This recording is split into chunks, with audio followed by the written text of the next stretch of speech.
they need to talk to 5 people that they do not know. That can be open houses, it can be door knocking, just listed, just sold, online leads, Zillow, Realtor, the list goes on and on. The first 5 is to cultivate and nurture repeat and referral. The second is to continue to grow your business. So, and people always go, gosh, Bill, like I hear this all the time. I ran out of people to call. And I went, how many people are in your city? Well, there's like 1.5 million. How in the F did you run out of people to call?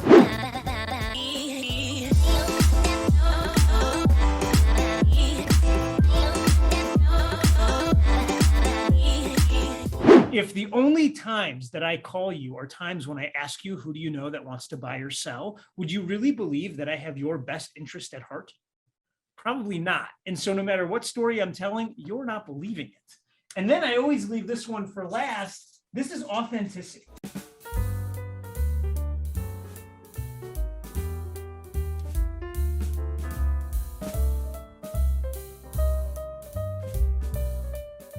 Everyone, we've got Bill Pipes. If you're joining us in the webinar, let us know what city and state you're from. I'm out here in Malibu, California. Bill, where are you at? I'm in beautiful Cottonwood Heights, Sandy, Utah.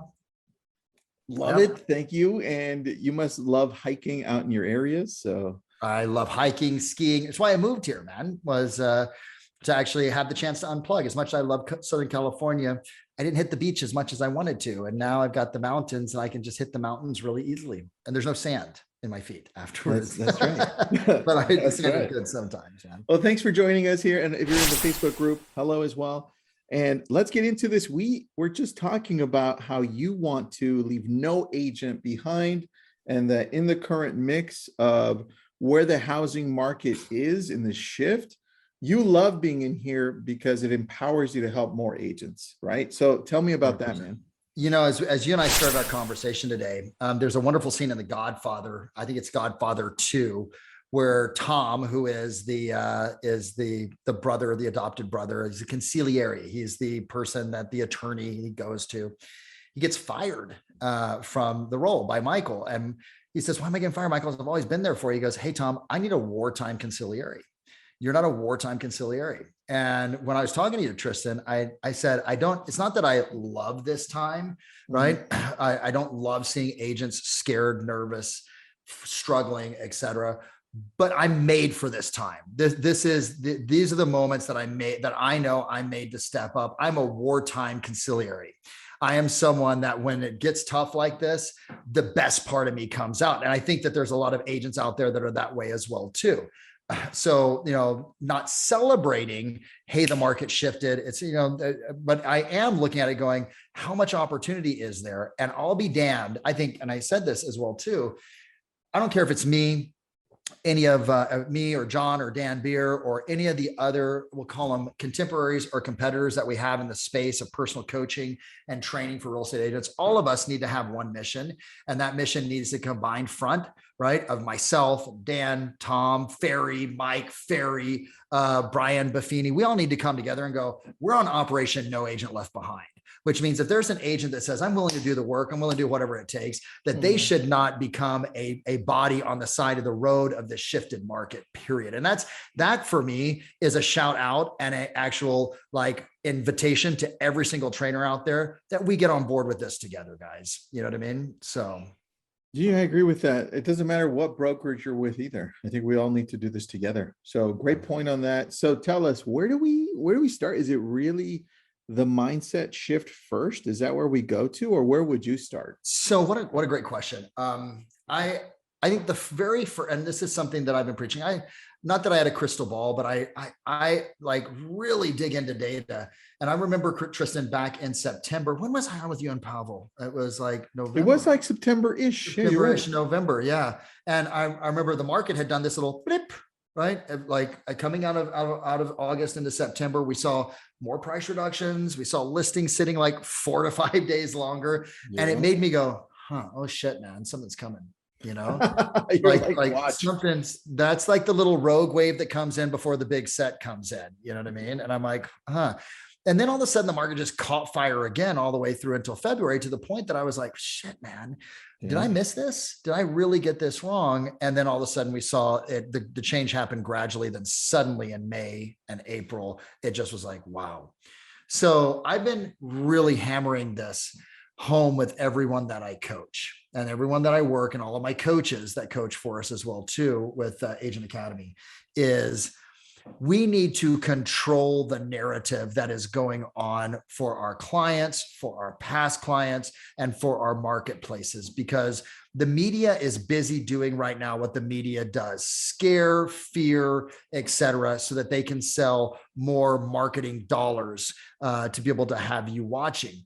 In my opinion, I just got off the phone with Peggy Hill and her partner Terry, who have one of the most successful teams, Remax teams in Canada. And I was talking to their team, and I said, it is not just something we need to do. It is a responsibility that we have if we truly care and love our clients and the people that we have in our lives, to be able to give them the facts of what really is taking place in this market right now. And so number one is, I think, a buy-in for every one of us at a mental level that says, this is still a great market to buy and sell real estate, Tristan. Like, I honestly believe that I look at this time right now, and I know this is going to sound weird to a lot of you. See, I believe beyond a shadow of a doubt, it's better to buy a home right now than it was to buy a home 6 to 8 months ago. And people look at me and go, what are you, freaking crazy, Bill? Like, have you lost your mind? Rates were so low. Yes, but check this out. We all know that for every 1% increase in rates, it's a 10% decrease in affordability. Meaning that if I'm a buyer and I'm buying a $400,000 home, rates go up 1%. I now, with the same down payment, the same monthly payment, and same FICO score, I'm going to be able to afford a $360,000 home, right? Rates go up 1%, affordability goes down 10%. Yeah. So I go back to 6 to 8 months ago, and yes, rates were maybe high 3s, 4%. Okay. Mm-hmm. Yeah. But I was also, as a buyer, having to offer 20 to 25% on average above ask price to be able to actually beat out the competition. So I'm now 25% above. So rates have now gone up 2%. Okay. We're, a little bit below 6%, et cetera. Follow me on this. I want all of you, if you get one thing, because here's what I know. If you believe that this is a great time for someone to buy a home, it's even better than 6 to 8 months ago. It changes the conviction that you have, which impacts the conversations that you have, which actually makes you want to follow up more to be able to get people to not miss out on this opportunity. Right. Yeah. Okay. So rates at 4%, 3.5%, rates today at 5.75%, okay, or a little bit above. Mm-hmm. No longer am I having to offer 20 to 25% above ask price, Tristan. I'm buying homes at ask price, and in some cases below, right? So watch this. Yes, rates went up 2%, right?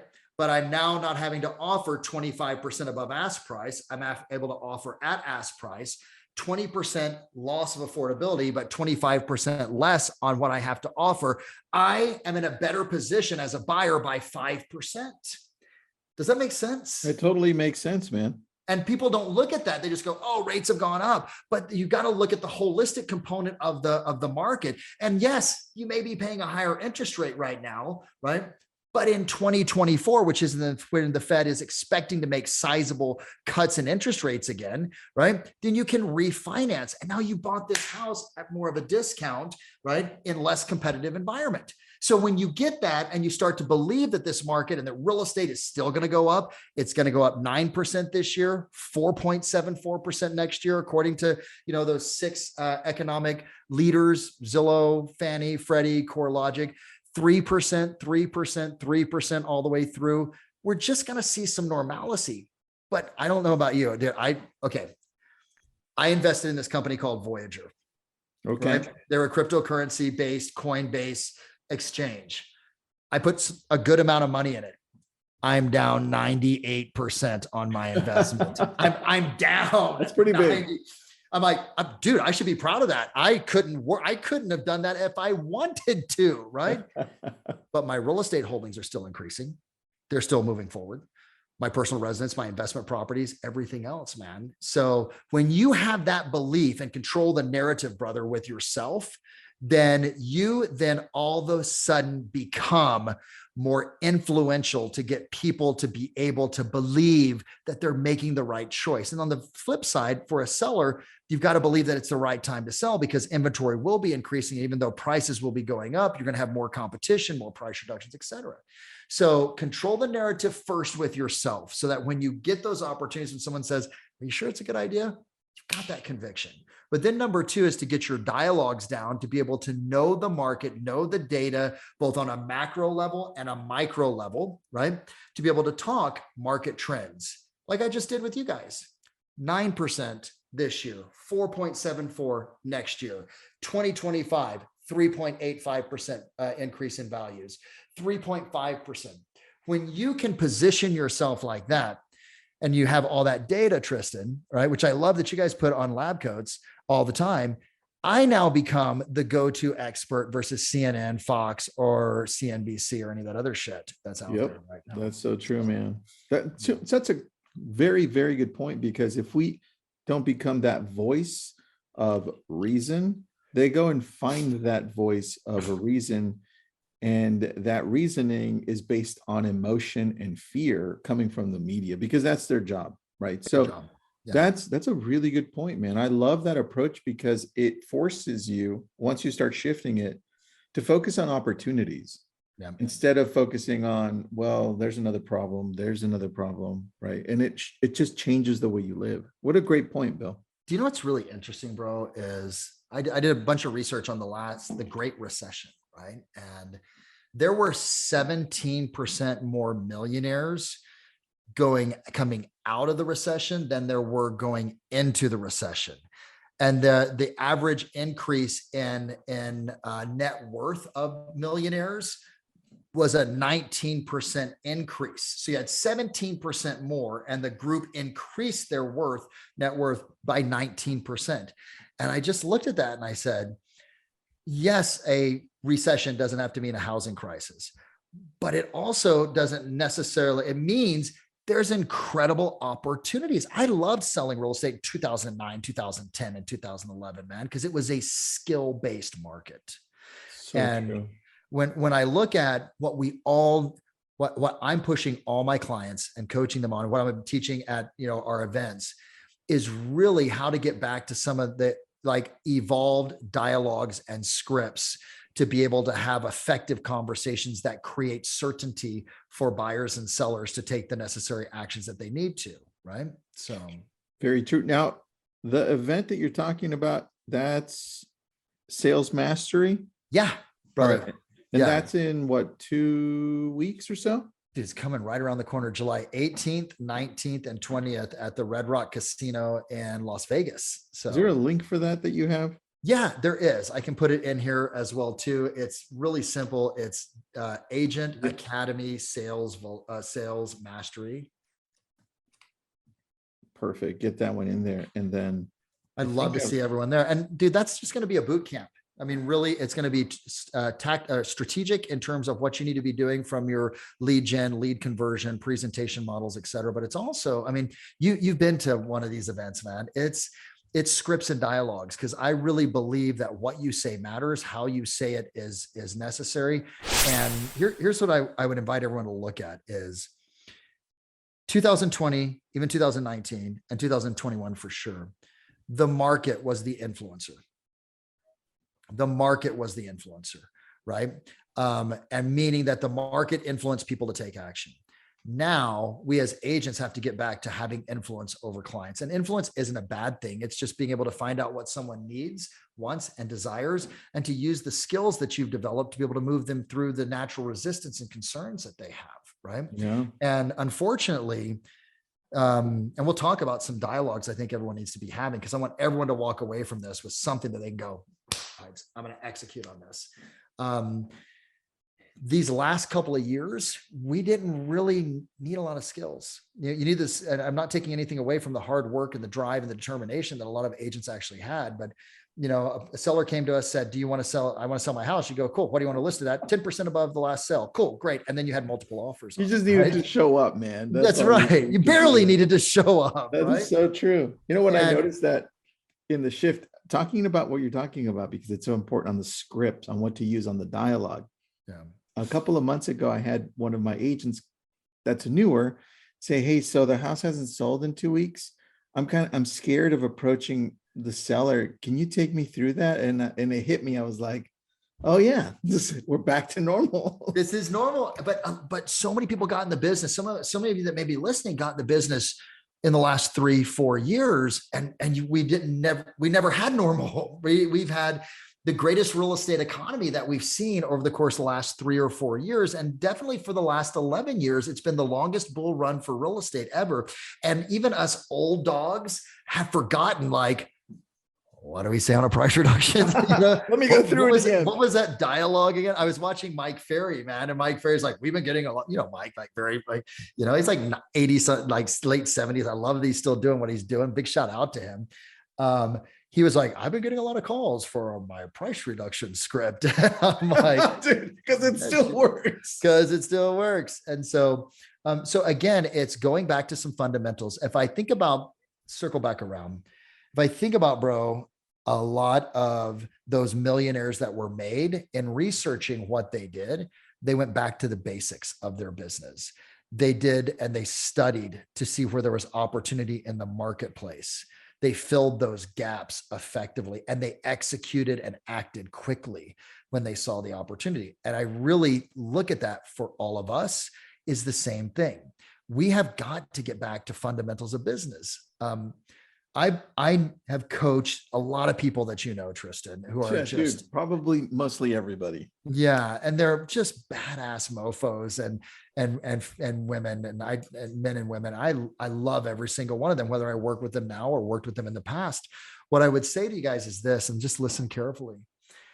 All great businesses are prospecting based and marketing enhanced. The best sustainable businesses that have longevity are prospecting based and marketing enhanced. And it doesn't mean, a lot of people come to me and go, Bill, I know you're anti-marketing. I'm not anti-marketing, but I am anti-marketing if you use it as an excuse not to do the fundamentals of some type of outreach to clients and leads, et cetera, man. So I think everyone, if I look at the number one skill you have to develop is the ability to be able to control the narrative with yourself and in a conversation with your clients to be able to share with them the reality of what's going on in the market. If I look at the number one discipline that you need to have, that discipline is the ability to be able to lead gen for a minimum of 1 to 2 hours every single day, and getting back to that. And a lot of us haven't had to because business just showed up on our doorstep because the market was doing the influencing. There's nothing wrong with us as agents, right? It's just we forgot the fundamentals, and that's what's going to allow certain people to rise and shine. Is getting back to that fundamental, and certain people will actually be out of the business. I project, brother, there'll be 10 to 15% of the agent population that'll be gone in the next 24 months.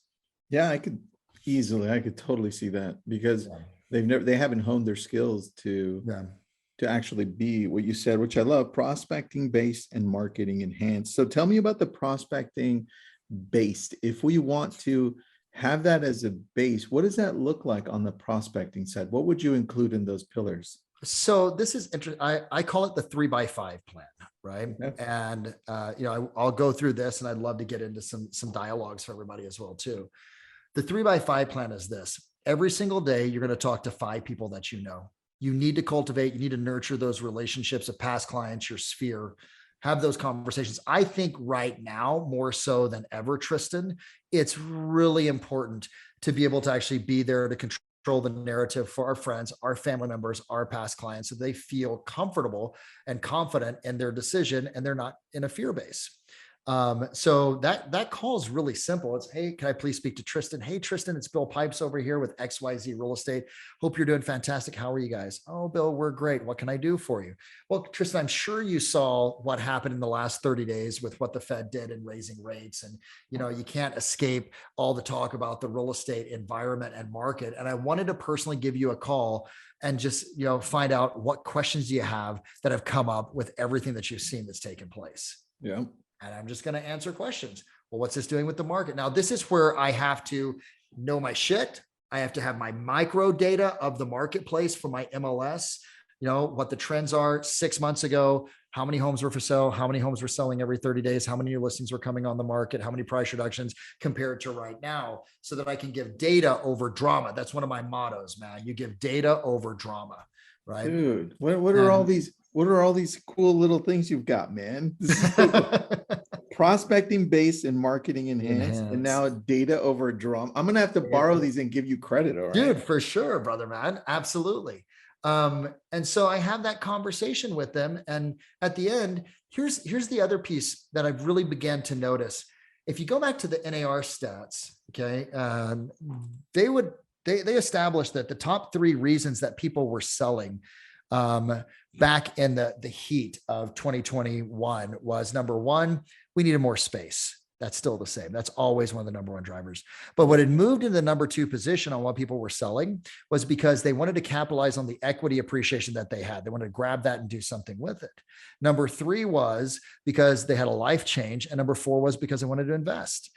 This is the first time in 25 years of being in the industry that I saw equity as number 2, right? Where people were easy, that's now dropped. And what you see is the major moves, why people are listing their houses right now. You still have some residual from the people that they want to get the last little bit of the equity piece. But now we're seeing more. I just did a survey on this group call that I did with Peggy's team. And I went around and said, your last couple of sales, why were they selling their house? Why were they selling their house? Oh, well, they were downsizing. Oh, well, you know what? They just got pregnant. Oh, they got, it just went on and on and on, because it was life-changing events that were taking place that was causing people to sell. We're back to normal, right? That's all that is. And and the thing I believe is every person that you have in your database of past clients and Sphere is going to come across, if they're not going to buy, if they're not going to sell, if they're happy at their interest rate, they're happy at their house, they'll come across one person in their life that is going to have, at least one time in 365 days, someone's born, someone's dying, someone's graduating, someone's divorcing, someone's marrying.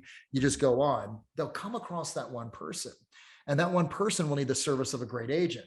But if I'm not calling going, what's going on? You have any questions? What's taking place every quarter, and having that conversation, and who do you know that may need our help? Then I'll miss out on those opportunities. And I'll miss out on the opportunity to go deeper in the relationship with that person that has trusted me to sell their house or buy their house in the past as well too. So. What a great point, man. I think the consistency throughout every market. It's funny, you go back to the pandemic at the very beginning, and then you started seeing a lot of the coaching industry was saying, hey, just reach out and do care calls, right? Or whatever you want to call it. And it's almost like we're back to the same thing, but it's like more data driven than saying, hey, here's what's happening. So what you're saying is that this is never going to end. We need to make sure that we're always reaching out to our sphere, those people that love us. It's a fundamental foundational piece of the business that everyone needs to embrace. And so that's the 5. That's the first 5. Let's go to the second 5, the 3x5, because you asked me what they need to do. Yeah. The second is they need to talk to 5 people that they do not know. That can be open houses. It can be door knocking, just listed, just sold, online leads, Zillow, Realtor. The list goes on and on. The first 5 is to cultivate and nurture, repeat, and referral. The second is to continue to grow your business. So, and people always go, gosh, Bill, like I hear this all the time. I ran out of people to call. And I went, how many people are in your city? Well, there's like 1.5 million. How in the F did you run out of people to call? Well, you know what? I have no more leads coming in. I'm like, well, there was a day. There's a good buddy of mine. His name's Kevin Sturdivant. I love Kevin. Kevin's down and he sells all up and down the coast. I knew Kevin as a 16-year-old young buck that was a salesperson for Mike Ferry selling seminars. No right? way. You've known him for a while. Dude, I got to mentor Kevin as that salesperson. We used to show up on Sundays. I remember one time we brought our goals, myself, Kevin, and Ryan Jono, and we said, that's it. Here's all of our excuses. And we lit them on fire. And the fire alarm goes off outside of Mike Ferry's office. It was on a Saturday. We're like, oh God, right? Anyway, here's a young guy who arguably is one of the best agents in all of California in terms of what he does, right? Yep. And the production he has. We're talking millions and millions and millions and millions and millions of dollars of production. And you know what he built his business on? Door-to-door conversation, 100 doors a day. Yep. And I look at that and I just go, Kevin never ran out of people to call because he found people. He did the shit that nobody else was willing to do. And this market is going to require you to do the things that you don't want to do. Gary Keller, who is one of my mentors' brothers, said to me, Pipes, in that Austin, Texas drawl, Pipes, if all you do is what's comfortable, the best you'll ever be is average, right? And I went, oh, so this market, either you're going to get uncomfortable and do things you don't want to do, like around listings and sales, doing more open houses, the stuff that we didn't have to do, calling expireds because they're coming back. Either you're going to get uncomfortable doing that, or you're going to be made uncomfortable financially because of the situation you find yourself in, period. See, because honestly, Tristan, one of my other beliefs is the market will discipline those that fail to discipline themselves. Ooh, dude. Are you full of these? Do you have a little notebook that has all this stuff in one place? What the hell, dude? No, these are like my little adages, bro, that my pipesisms that I, just sort of, that are important. You know what, dude? You should just put this on an ebook and then I'll buy it. Let's do it, man. We'll do it together, brother. So good. So there's the second 5 is, people that you don't know. I truly am pushing everyone to get back on expireds. I'm telling you that right now, even though we haven't seen a large pop of them. I'm one of those, let's plan for the future right now. And I know come September, October, November, all those listings that came to the market that didn't sell in March, April, and May, and even June, we're going to see a large increase in the number of expired listings that are going to take place. And I want everyone that I coach to be ahead of that. And so they're already making calls there, right?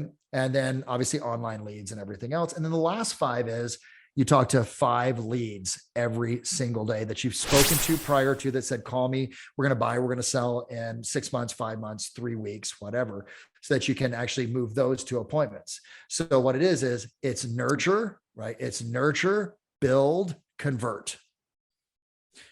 Nurture your database, build your business with future business, and convert the leads that you have. That's the 3x5, bro. Ooh, I love that, man. So good. Yeah. All right. So what should we expect at the event? Oh, at the event. So day number 1 is all on lead. I found that the best businesses have 4 to 5 pillars of lead sources, right? At a minimum, it's like sort of a foundation of a table. I found that most agents, unfortunately, have 1 or 2 lead sources. So on day number 1, it's helping you to be able to determine which are the additional lead sources you need to add or optimize your existing. And so we go through past clients, for sale by owners, expireds, just listed, just sold, farming, online leads, and absentee owners. And so people get to choose and say, I want to do this one, I want to do this one, I want to do this one. And then I give you the strategy, like the full-blown strategy, the marketing that goes along with it. Because remember, I believe in marketing that supports prospecting. I'm not an anti-marketer. I'm not, like one of these old school individuals. I just think that the marketing needs to support the brand. So when you are making the calls or showing up, people go, oh, dude, I see you everywhere. You know what I mean? I see your stuff everywhere. And then we go through the scripts. And I teach you the scripts with the tone, how to deliver it, because it's one thing to have the words of a good dialogue, but it's another thing to be able to have the appropriate body language. And then we drill that script for 2, 3, 4 role plays with other people in the room. So you are experientially getting better. It isn't some theoretical piece that I'm like, well, when I get back, I'll use it. At the end of the day, on day one, you get on the phone, you call your leads, you prospect, you actually implement. Because what I found from Tony Robbins, my buddy Tony, is the quicker you can create action from learning something, the higher the probability that you do it and it stays in place. So that's day number one. Day number two is all about the buyer process and NLP. I spend a good hour and a half taking you through master practitioner components of sales from a neuro-linguistic programming, which is the science of influence. Go through the buyer presentation, buyer objections that we're getting right now. And again, strategy, what to do, what to send out before, what to say, and then we drill it. You go through the entire buyer presentation 2, 3, 4 times in that class. So you're building up this confidence and this certainty. And then day number 3 is, by the way, I've got Dan that's speaking on day 2, Dan Beer. For those of you that don't know Dan Beer, badass, San Diego, one of the top 8, the number 1 agent in terms of volume, I believe, for EXP. And then we have John Cheplack. I mean, I don't need to explain who he is, speaking on day number 3. And day number 3 is the entire listing process, bro. Oh, wow. Yeah, the entire, like, what you send out, what your pre-listing package is, giving you examples, how to pre-qualify that appointment, what you need to do on the presentation. I share this insane proven. And that's the thing that everyone needs to understand is this shit's proven. It's not theory, right? We don't teach theory. And so you'll actually get a chance to run through this this listing presentation and pricing and market data 2 to 3 times. And then we layer in the objection handling and then we're done, man. But most people, Tristan, you know this, they come and they're like this, scared. Oh my gosh. And they leave like, holy shit, I've got what I need to say. Why don't you prospect? You don't prospect because you're afraid you're going to open your mouth and say something stupid and embarrass yourself. Why don't we convert leads? Because we've already used our dialogue of, you still planning to sell? When can I come out? The more quivers you have in your arrow, the more confidence you have. And the more that you go through, like Steph Curry practicing his shots. And that's the thing, whether you come to the event or not, dude, just start practicing. You know what I mean? Whatever it is that you're going to say, find the scripts, practice yourself, but we'd love to see you there, man. So, what pillars here to end it out? Michael's got a great question for you. What pillars do you recommend for this changing market? I would specific for sure. I would still, number one, put my emphasis on my past clients in Sphere if I have a large database. 76% of all listings actually came from past clients in Sphere over the last 2 years of referrals from them. Number 2, I would continue on my online leads. I would use this as an opportunity to gain market share. I would brush off that thing called open houses, which we never had the chance to do because the shit was selling within like 5 hours, right? And I would start using, remember, 2 to 5% of all open houses actually sell the house. The rest creates exposure, but gives you the opportunity to be able to attract additional business as well too. We're obviously doing it to sell the house for the seller, but the natural byproduct is the neighbors who may be thinking about selling may get to see what you do and how you do it differently. And they're attracted to you and you pick up a listing while you're also picking up buyers that are coming in the front door. So I would for sure hammer some open houses. And then there's a lot of people that forgot how to do them, right? Because we could not. True. California, bro, you could not do them, right? It was impossible. And then I'd hit the expireds.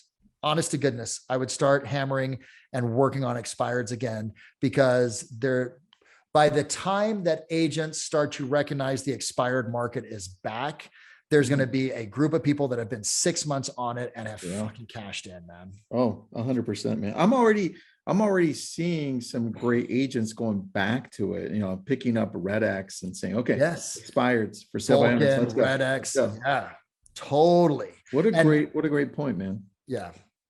I love that you brought up door knocking with Kevin, because Kevin is also a friend of mine. And I'm like, that's so true. He did it the old school way. And guess what? He's still doing it the old school way.